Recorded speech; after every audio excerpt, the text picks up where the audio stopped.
Hey everyone, and welcome back to the channel. Today's topic might feel a little personal. Wealthsimple wants your SIN. Now, before you hit that unsubscribe button, hold on. We all know the importance of guarding our social insurance number, SIN, closely. It's the key to everything from tax filing to accessing government benefits. So, why on earth would a financial app need it? Let's break it down. First, a quick refresher on what a SIN actually is. It's a unique 9-digit number issued by the Canadian Revenue Agency, CRA, that tracks your employment history and income.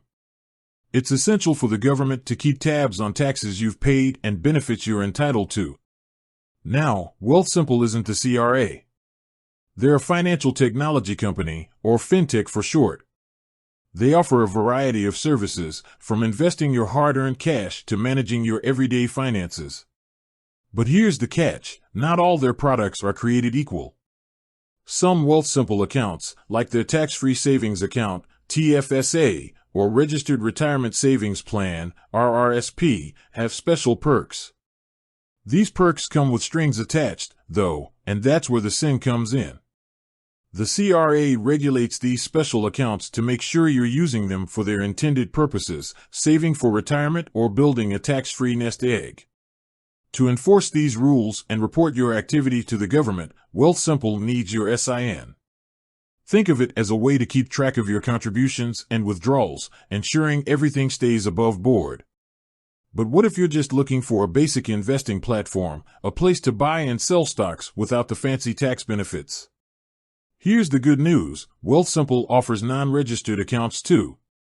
These accounts don't require a SIN, so you can keep your financial info a little more private. The flip side? You're responsible for reporting any capital gains or losses on your investments come tax time. It's a little extra work, but for some, the privacy trade-off might be worth it. So, the bottom line, when Wealthsimple asks for your SIN, it all boils down to the type of account you're opening. For registered accounts with tax benefits, they need it to comply with regulations.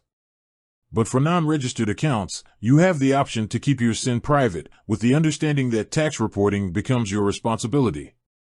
Here's a quick recap.